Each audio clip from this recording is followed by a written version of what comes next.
40 minutes or so. You're welcome to ask questions on the chat box. If we are glad to answer those live, or we can do it at the end. It really won't matter to us. Either way is fine. Uh, Today on the agenda, when the slide comes up here, I think we might be having some technical difficulties, which is all right. Uh, First topic is, why is it important to negotiate contracts in today's COVID environment? So we're going to start with that, and we're going to give you a perspective as to what we are seeing in the marketplace as COVID has pushed some of the contract issues to the forefront. We're going to next go into the technology ecosystem to talk about what's out there and what are the different options across the board as bankers as we think about technology solutions.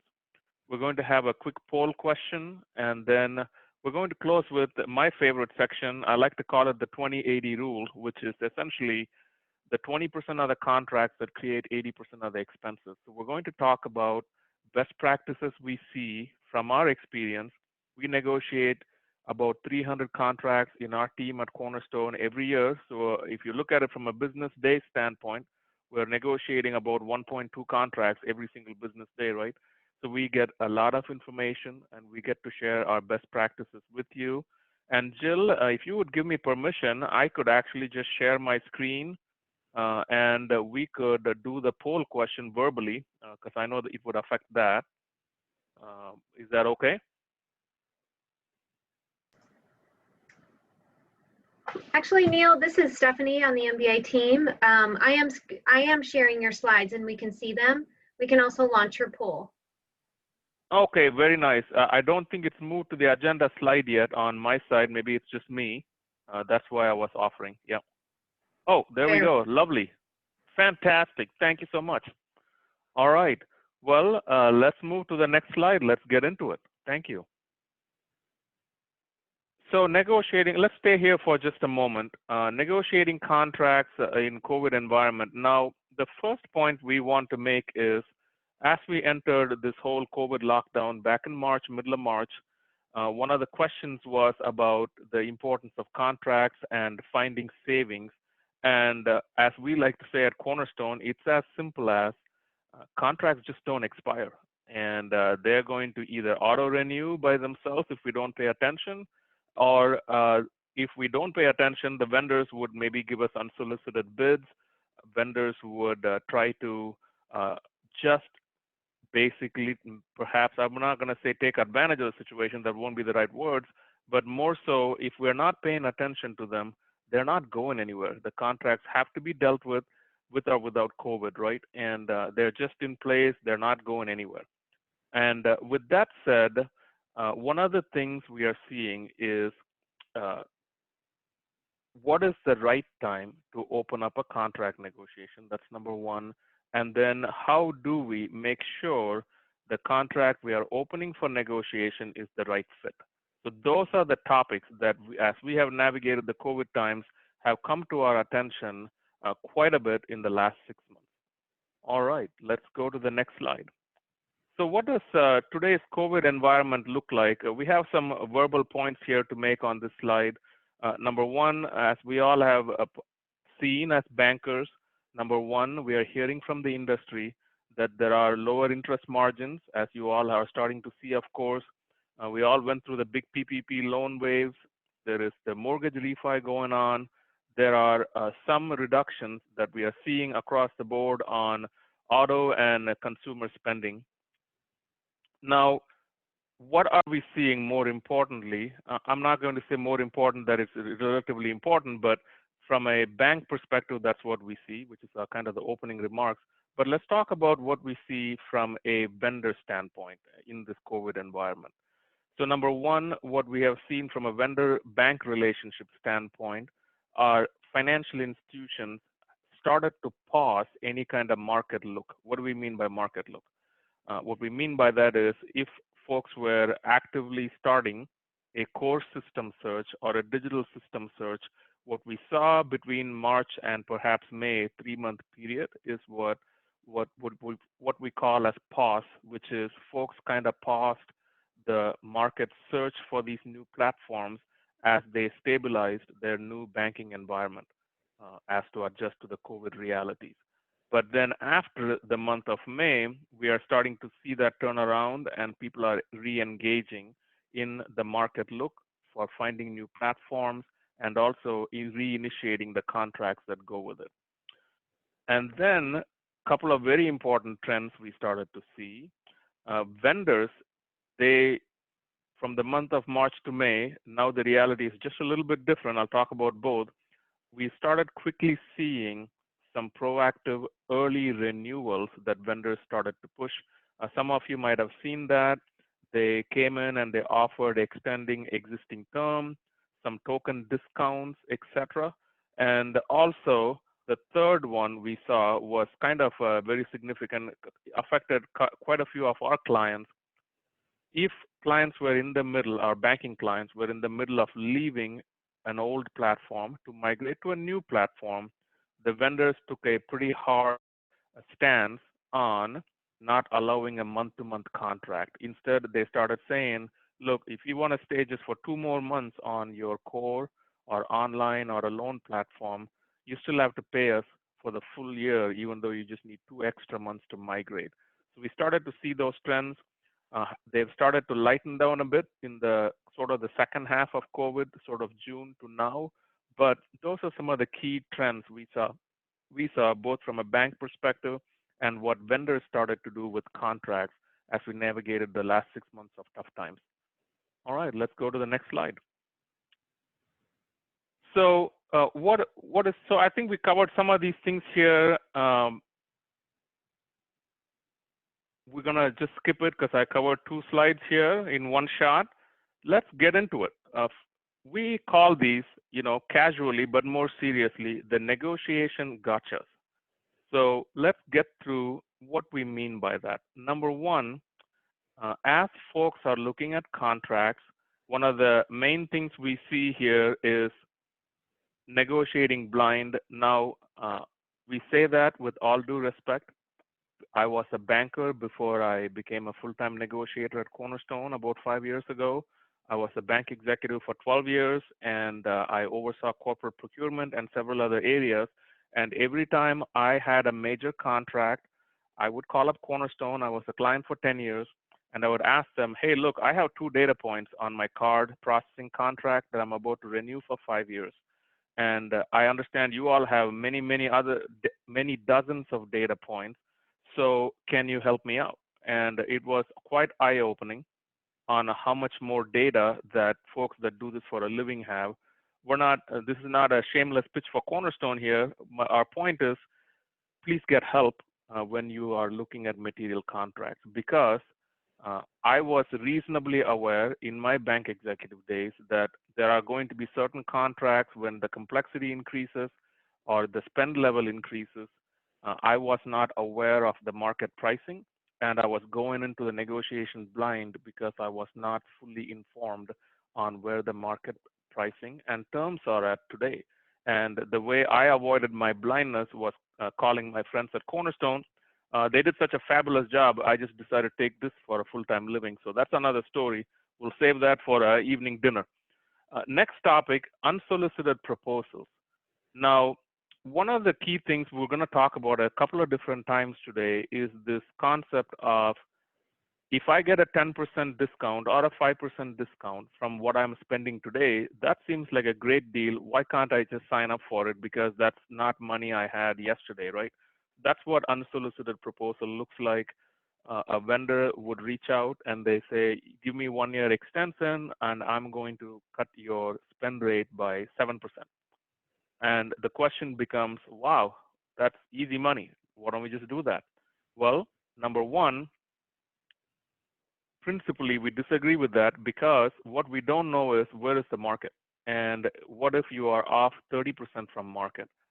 Now suddenly the 7% does not look that great, right? And that's why we have to be extremely careful of unsolicited proposals. We are seeing quite a bit of that. That activity has not slowed down.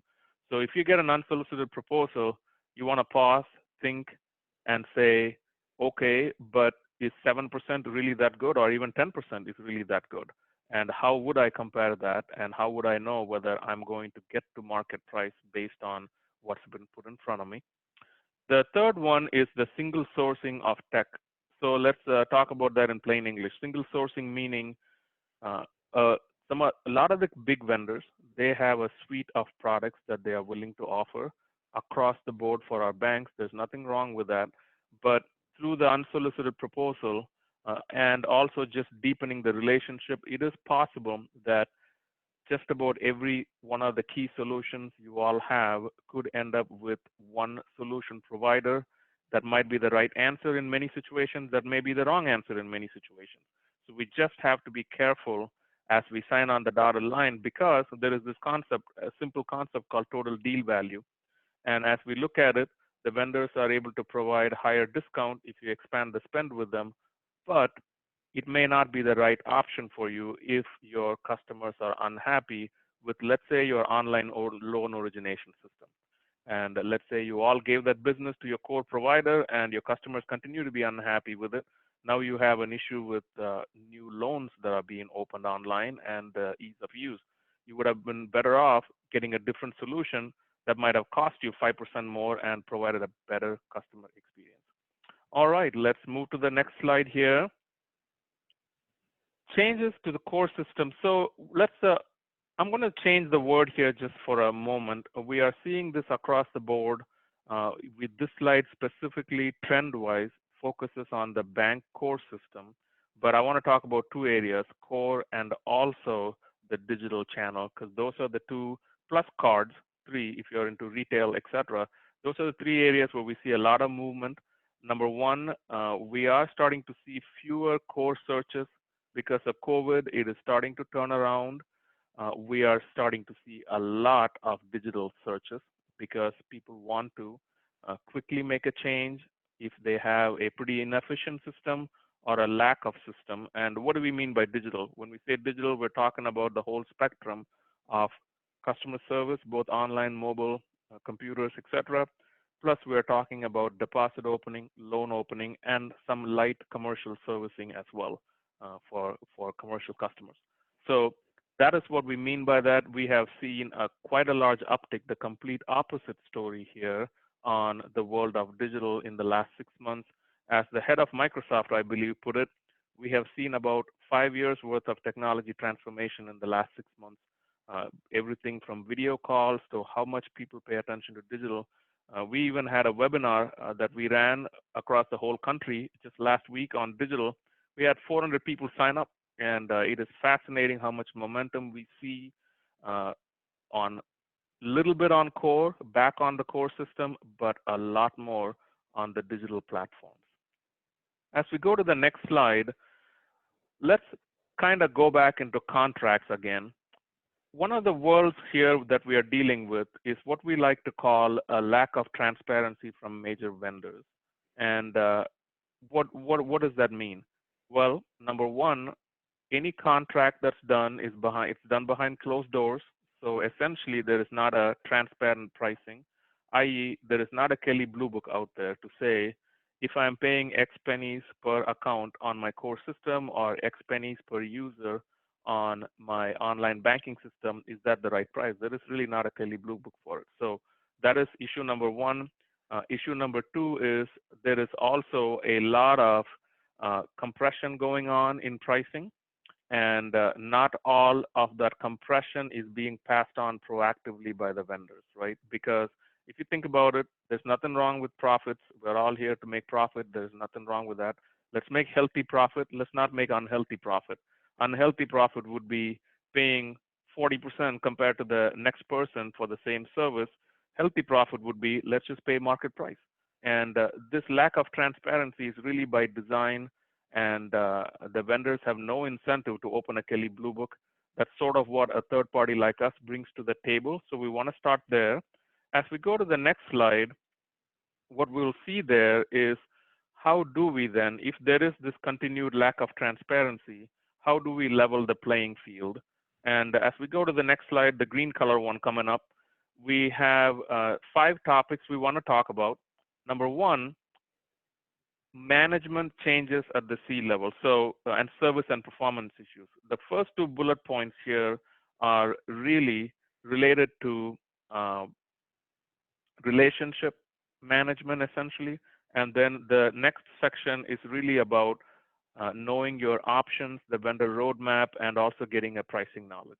And so let's talk about how this process looks like as we all, as bankers, think about, okay, we get it, Neil. There is this problem, contract negotiation, knowing price and terms. So let's get ready. Let's go. How does this look like? So this is kind of the beginning of our recommendations and how we would do things. Number one, we have seen movement within the vendor areas because of the big payments acquisitions. We've seen some significant changes in leadership, especially with Pfizer. We are seeing some in FIS. Jack Henry has been pretty stable, and there's also a lot of new entrants, right, in the digital space. And Temenos, who's a up and coming player in the world of digital and online, meaning loan origination, they have seen a big turnover and change in management in the last couple of weeks. So, with that said, it's really important to keep the connections within these organizations so that as you all enter negotiation, the relationship aspect of it is at the forefront because when there is trust in place, people are more apt to do a good deal versus pretty much a animosity type of relationship. And also, the service levels can be resolved through this trust and relationship aspect if you have any. So those are the first two aspects to leveling the playing field. The next three are pretty tactical. Uptiming pricing knowledge, which we talked about. It's really important to know that. And then let's spend some time on the final two here on this slide, knowing the options and knowing the vendor roadmap. Because one of the common questions we get on our core and digital and cards practices, what does the roadmap look like? I have these 5 issues with the product now. Should I even sign up for a renewal? So then when those questions are asked, number one, we say, let's show you what the different options are. You can pick A, B, and C, and this is what the migration path looks like. Or we can say, with your existing vendor, we know for a fact there is vendor roadmap that is going to solve these issues at this point in time, so it is okay to renew and you don't have to make a switch. I won't name names here, but I will tell you there is one of the larger providers. They're working very hard on their business banking functionality. It was supposed to come out middle of next year. We were starting to see contracts and pricing and everything.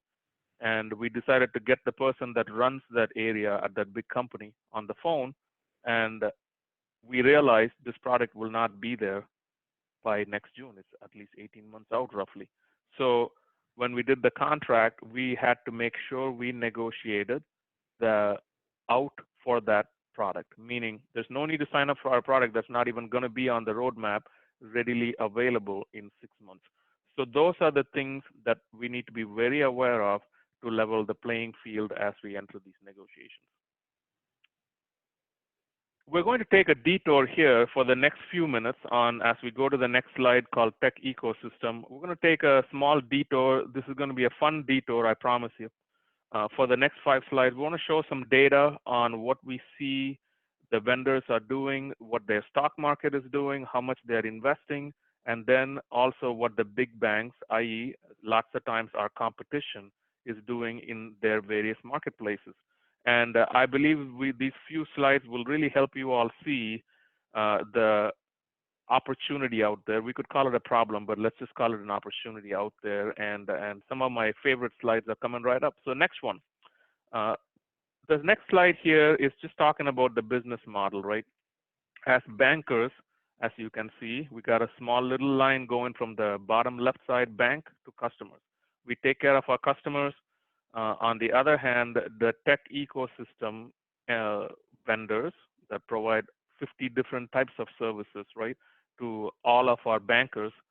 We say 50 because there are 50 different types of vendors we work with on a regular basis across about a dozen types of contracts. That's where that number comes from. These tech vendors have shareholders first, employees to take care of next, and then come the customers, which is you all, the banks, okay? And then the bank customers we all serve. So in this, there is a lot going on. Number one, from a lot of the recent acquisitions done by FIS and Pfizer, you will see those acquisitions happened because these big vendors are turning into payment vendors. 40% of their revenue is coming from payments and there's profit to be made. So they've made these big acquisitions so that they can keep the shareholders happy. And then these vendors are in the process of kind of consolidating sales processes, etc., to make sure their employees do a good job of protecting the margin as they serve the customers, which is you, our neighborhood bankers. So this is sort of the business model. And now this might be pretty obvious, but we want to say that from a contract negotiation standpoint because their incentives are not exactly aligned with possibly our incentives. Now, next slide is a fun graph we pulled together. You'll see Jack Henry, FIS, Pfizer, they've all had a very, very good run in the last 5 years. And our bankers, on the other hand, not so well. So they are definitely doing great as vendors and they are making margins. And this emphasizes yet again the importance. I should say one of my favorite slides is coming up next, and this is an important one to pay attention to, the big three slide. So let's look at the R&D investment. Let's think about this in the context of the previous slide. Their revenues are growing up, their stock prices are going up, yet the R&D investment is now nowhere close to Chase, Bank of America, and Wells Fargo. If you look at Jack Henry, Pfizer, and FIS, the first three columns here, together they spend $1 billion in R&D. It's an estimate that we have. If you look at Chase, Bank of America, and Wells Fargo, they basically spend 10 times that. So what does that mean? Let's go to the next slide here. What that means is, actually, we're going to skip the next slide. We'll go to the one after. What that means is, on this slide number 16 that you're looking at, they get much higher satisfaction. Look at the app scores. Bank of America, Wells Fargo, US Bank, all these large banks, they're tracking close to a perfect 5 pretty much. My gosh, 4.7 plus on all these app ratings because they're spending so much money. And then the blended average of Jack Henry, Pfizer, and FIS is tracking the mid threes, which is not very impressive. So we have this sort of vendors, key vendors making good money, keeping their shareholder price up, which is good for them. We need them to be in business. Nothing wrong with that. Yet the R&D investment is not as deep or not as quick as the big banks. And because of that, some of the product speed to market is affected, which really is an important point to remember here. And now what is happening because of this? Let's go to that. The big banks deposit share is growing twice the rate of the regional community banks. Okay, so that's kind of the next slide coming up. Because of these big investments, these big banks, their deposit share is growing at twice the rate of us, the regionals and community banks. So folks, we have some work to do here, and before we go to the next slide, let's talk about what we mean by that. Well, there is definitely margin to negotiate, meaning these folks are making profits, growing their stocks, etc., which is great, but that also means they're not investing as much as they should. So why should we be paying all this extra money that's not at market price, right? So that's what should really open our eyes to emphasize the importance of negotiating. And then two is the fact that if these big three or whoever you're tied to that are big vendors, if they're not doing a good job, it is important to be aware that we have options out there for us to go negotiate with a different vendor that maybe is smaller, but there are many options out there. Probably not in the core system, but definitely on digital loan opening and account opening. Tons of options out there, and the ecosystem is vast. All right, let's move on to my favorite slide of the day, which is the lovely 2080 slide. And we all know the classic 80-20 rule. The 2080 rule goes like this: show me the money, which is 20% of all technology contracts drive about 80% of the expenses. This is kind of what I meant earlier on by 50 different vendors with whom we negotiate contracts. I'm going to spend a couple of minutes here just to talk about the various sections here. When we say contracts, we're talking about at least a dozen areas, if not more. And the vendor ecosystem is pretty vast, right? So we all know core system. We all know good old bill payment that is possibly diminishing. Then payments on the next column is super important because there is the increasing usage. Yes, COVID has taken a toll on usage, but it is starting to come back slowly, ever so slowly, and there are certain areas where people are spending quite a bit. So that's debit and credit and related PIN networks. Okay, so those are three boxes. Then folks have trust systems that are starting to get expensive. Uh, we have loan origination systems and all the retail digital channels and commercial digital channels. Then we have mortgage origination systems. Let's not forget good old item processing, any kind of printing and distribution. Let's not forget the good friends in IT that have to run telecom and the ATM systems. And one thing that's not listed here, on which we get a lot of phone calls, is cash delivery if you're a high retail type bank. So these 12, 15 contract areas really add up to the 80% of the spend, and we can, as bankers, either yourself or with some help from people like us, can and should create a good contract roadmap on these 2080 type contracts and have a good plan as to how we all can successfully negotiate good pricing. And that is the next section we're going to get into on talking about best practices in contract negotiation, which is really our final section.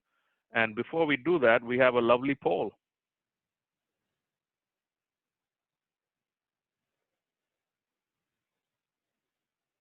All right. Well, I'm just going to read the poll question to you. How soon does your financial institution have a contract coming due? We are currently looking at new vendors. We'll be negotiating contracts. One, we got something coming up in the next 12 to 24, and then 24 to 48, and I'm not sure. It's okay if you're not sure. That is okay.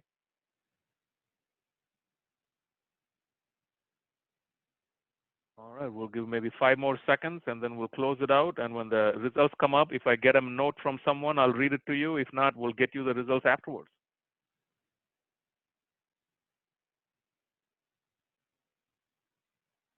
All right, thank you. Oh, there we go. We got the answer. Let's leave it on the screen.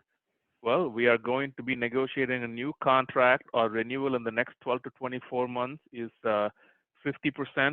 The next one that's most impressive to me is we don't have anyone that said, I'm not sure. Well done, Michigan bankers. All right, thank you.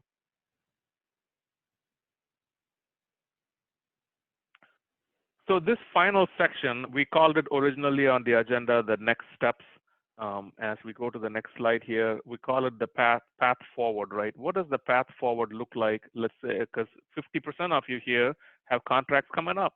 Okay, let's go to this. We're going to talk about 3 best practices slides and give you some really good pointers. And of course, we are available for any conversation through our friends, the Michigan Bankers Association, and glad to chat further. But we definitely want to leave you with about 3 or 4 slides of important things to think about. Number 1, how to make progress in a chaotic environment. The first thing to do is knowing your alternatives. Really, with the core system, you might have 3 or 4 choices, but with digital systems and card systems, you're going to have a few more. Well, card system is getting consolidated, but definitely digital, you're going to have quite a few choices. So really know the alternatives. We have a service called Market Overview that can provide that. I'm sure Michigan Bankers has quite a few services that can possibly help with that as well, just knowing what's out there. And number 2, be very aware that pricing knowledge is restricted to the headquarters. So let's explain what that means for a moment. As community and regional bankers in you all's area, you all, I'm sure, have assigned representatives from each of your key vendor, right?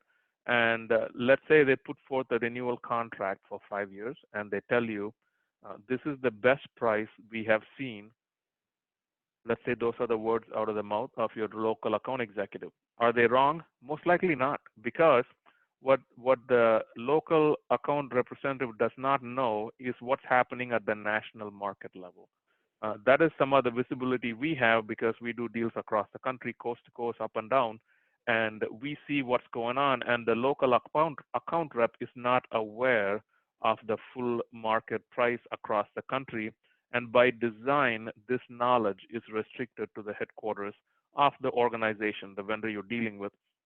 So it's really difficult to know just talking to your local rep whether or not you're getting the best price. Number three, let's really have some good contract templates and best practices.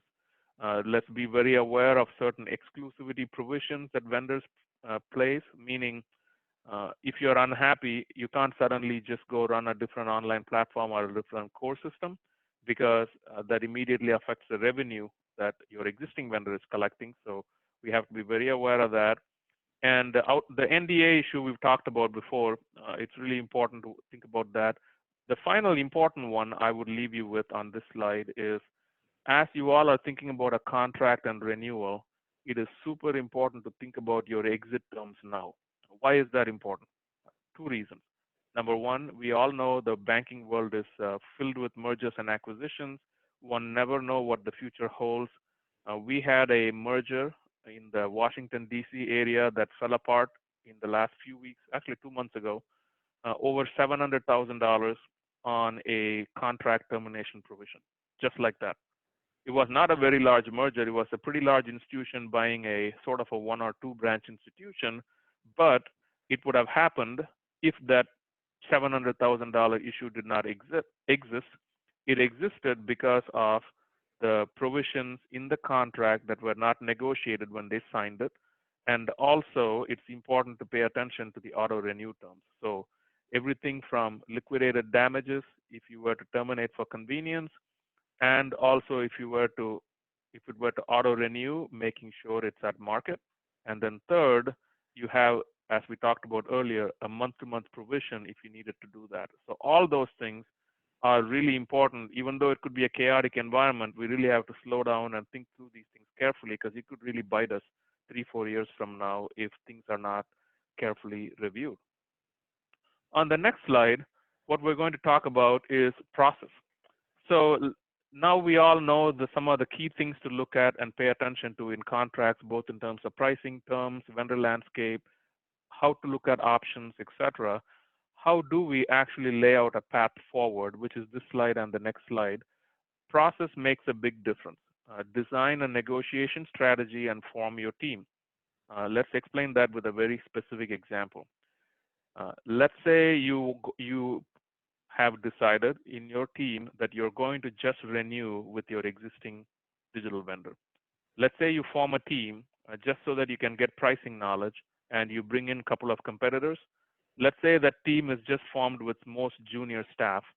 As soon as the other vendors come in, they will immediately know this is a tire kicking exercise, because they don't have the key executives that are possible decision makers in the room. So just to run an RFP, just to collect data, is not going to get you the best information if it ends up just being a tire kicking exercise, unless somebody that is key decision maker that is involved, that's also part of this team, as part of all the discussions, either renewal or looking at new vendor. If not, the salespeople are professional salespeople from these vendors. They will sense the room immediately. It may or may not get you the pricing that you're looking for. I think we're seeing a whole bunch of windows pop in and out on the PowerPoint, just so you all know. Okay. All right. Next one, project mentality. The project mentality here is what we're going to talk about in a moment, called contract roadmap, which essentially lays out over the next 12 to 24 months. Here are the key contracts we're going to pay attention to, and here is when we will negotiate and how we'll negotiate, and we're going to pay attention to it. And that's really what we mean by that. Outside resources like us or anybody else that does something similar, super important. We're, of course, endorsed by your banking association. We would love to help anytime. Talk to Jill, Stephanie, and whoever your contact is. And what we all help to do is establish the knowledge fairness. We bring the business terms that's happening at market to the table. We bring the pricing knowledge to the table, so it is very equitable, and we can bring the transparency to the negotiation discussion. Moving on to the next slide here. So now we have a process, and now we know some of the key things we're going to look for. What are some of the negotiation best practices here? You would want to firm up the solutions. What do we mean by that in plain English? What we mean by that is it is important to go into the negotiation and at least have 80-90% of the solution set you're wanting to renew or buy finalized. Meaning, let's say you're in the middle of a price and business terms negotiation, and suddenly if you remove half the products because the bank had not made up its mind, the negotiation kind of falls apart and you kind of have to start completely over. So it is important to not change too many things once the negotiation begins and just have a clear path. 80-90% of the things and products and services stay the same. And as we talked about earlier, you want to have a clear contract roadmap on key contracts. But the next point, which we haven't talked about in the last few minutes at least, is relationships. We say use relationships in a respectful way, not in an abusive way. What we mean by that is relationship is key. The honey versus vinegar approach is really important. Meaning vinegar is not a good way because if you burn the relationship as the negotiation happens, well, guess what? As soon as the contract is signed, you're in a contract for 5 years. So we don't want to do anything to affect the relationship. No harm done has to be key as part of all negotiations. And the last 2 points, maximizing leverage is done 2 ways. One, opening negotiations at the right time. Waiting till the last minute to do a contract negotiations is generally not the best idea. There are occasions where it works, but if you're going to renew a core system, you probably want to start 2 years early so that the vendor knows you have the option to go elsewhere, not wait till 2 months prior. And final point is it's really important to hold firm on some of the onerous terms. There are going to be certain terms where the vendors are not willing to budge. That would be very important to you. It's really important to stay firm on those, such as you might be planning an exit in 3 years and termination for convenience might be super important. It's really important to state that up front and really work through that and not give up on it out of the gate. Okay, so some of the best practices we want to highlight. All right, let's move on. On the next slide, we're going to talk about, we have only 2 more slides and we are done here. So you all can go to the day job and follow up with us anytime, of course. What does a successful outcome look like, which is the picture we want to paint? Number one, in an ideal world, not everybody can get every one of these, but in an ideal world, we can get to most of these, right? Number one, we want to make sure our customers have some of the best-in-class systems so you can get up to the 4.7 plus in app rating that the big banks are having. Some of you might have those ratings already. If so, congratulations to you. Paying market price, of course, super important. In Cornerstone, we don't talk about, well, we will talk about it if you want to. We can show you you are saving X% from today's spend, but that is not the most important metric. The most important metric is what are you going to be paying compared to the market price, which we call the target price, because we're going to always tell you you are there at the market price, or if you stop now, you're leaving X%, X dollars on the table compared to the market target price. That is what we want to negotiate towards, the market price, not reduction from my existing spend. That is not the success criteria we use, and we would recommend that you all don't use that either, because that's an easy one. It works well for the vendors. It does not work out well for the bank. You can provide excellent service, of course. That's what we are all shooting for. And also flexibility to try out new technology, right? So having options within the contract. Some other vendors, most of them would actually allow you to try out their new product 18 months after the contract is signed, and no obligation if you don't like it. Meaning you can make a decision later on, is what I mean by that. Okay, compressed spending, of course, nobody does not like that. And minimizing the exit costs in case you all are acquired, merged, and if you just need to switch out to a new platform. That's what success looks like. So, yes. Neil, Stephanie, did you have a comment? Yes. Neil, this is Jill. May I have a question, please? Could you give an example of how we could fund new technology through contract negotiations? Yes, glad to, Jill. Good to see you on video as well. So the first thing we would say is when we talk about how we can deploy the saved money on new spends, uh, we have seen our clients, for example, renegotiate core agreements and take the savings from that and invest it into a really nice digital loan opening or account opening platform. And that is the example we are starting to see more and more. We are also seeing folks reinvest into some other commercial platforms, trust platforms, if you are into that. And also, the other place where we are starting to see savings, if you're retail enough to have enough card spend on debit and credit, those are places with fast price compression. So people are able to save quite a bit of money there and then take that and redeploy it. Most times, what we're starting to see is into the digital channel or loan origination or a mortgage origination platform, just to make process simple behind the scenes and also the interface that our customers are using to be super friendly. And in an ideal world, if it's a simple car loan, just to give him the decision on the spot that he doesn't even need to go through 3 days of waiting. Thank you. All right. Well, the last couple of slides, and we'll take more questions as well. The one thing that we live for at Cornerstone is the pricing curve, right? And what do we mean by that? We maintain what's called a contract vault, where we have pricing on all these different types of contracts across all these key vendors, and we look at the cost per unit. It's just core cost per account, but basically what that means is we know across asset size and volume of usage what the cost should be per line item for any of these products for the volumes and asset size an institution has across the nation. And that is sort of how we bring pricing and business terms transparency to the table. And our closing slide, well, here we are at the finish line.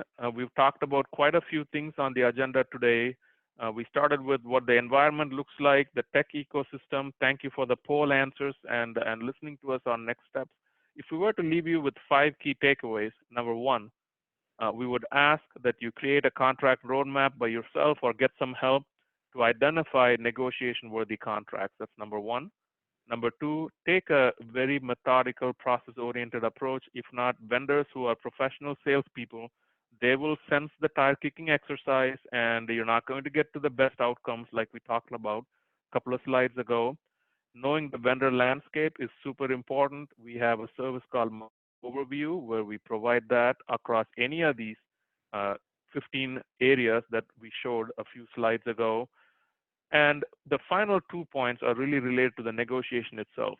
Conduct a bottom-up approach. It's really important to know at line item level what the pricing should be, whether the service is proposed as a bundle or not a bundle, which is a whole topic and a webinar in itself.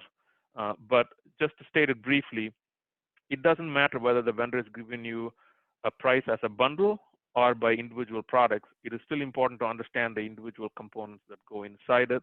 And finally, do not forget the onerous business terms. They might not bite you today, but when things go bad, and if there is a merger or if you're looking at a merger, it could be bad news when that day comes during the term. So that's my story. Thank you for listening. We'll take questions. We'll turn it back over to Jill.